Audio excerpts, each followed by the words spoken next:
Hey guys, Southern Sage here. Today I want to talk about biochar. So biochar is this amazing soil conditioner with the potential to reverse climate change. So it's kind of a big deal.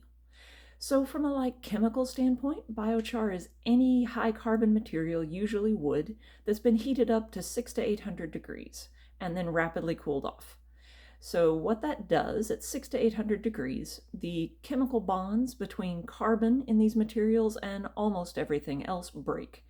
And so all of those everything else's, nitrogen, oxygen, a host of other minerals, gasify, right? They turn into smoke. Usually you're doing this by lighting something on fire.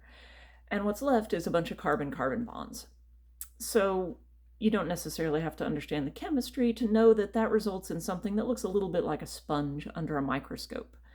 And all of those bonds are then available to grab other things. So whenever you take this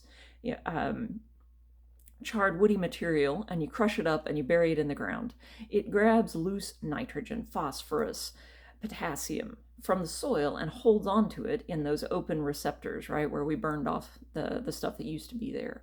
It also is incredibly chemically stable because carbon-carbon bonds basically don't break unless you light them on fire again.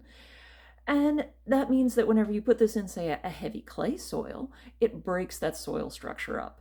When you put it into a sandy soil, the fact that if you put it under a microscope, this thing looks like a sponge, so it's got a ton of surface area, means that it holds a bunch of water, and so it increases your water holding capacity in a sandy soil, which is awesome. So no matter what kind of soil you have, adding biochar to it at up to 10 to 15% will improve its water holding capacity and improve its nutrient holding capacity. It will also supercharge your soil biology, because those same little pockets of the sponge that let it hold on to water create little bitty microhabitats, like an apartment complex, for microbes that then enhance the fertility of your soil. They cycle nutrients and make them bioavailable to plants. Now, when I say it has the potential to reverse climate change, what I mean is when a tree grows, it grabs carbon out of the air and turns it into its body. Like tree trunks are made out of air, really, carbon from the air. Whenever we then take that carbon and we pyrolyze it, which is the fancy word for that heated up to 5 to 800 degrees, we reduce it to just those carbon-carbon bonds, which are extremely stable. When you then put it in the soil, those carbon-carbon bonds don't ever break down, like thousands of years. There is biochar in soil that was put there millennia ago that is still there, still creating some of the most fertile soils on Earth. So we can take carbon captured from the air in the form of any kind of plant matter, pyrolyze it, turn it into biochar, and have effectively permanently sequestered that carbon out of the air and back into the soil.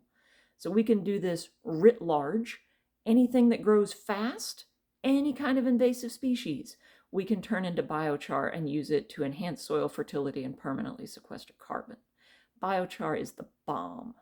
Now, I'm going to be releasing a longer video on how you can make this stuff with nothing more than a hole in the ground and a couple of shovels, because it's just not that hard. So make sure you like, subscribe, and come back to the channel if you want to see that content coming soon. Thanks. Bye.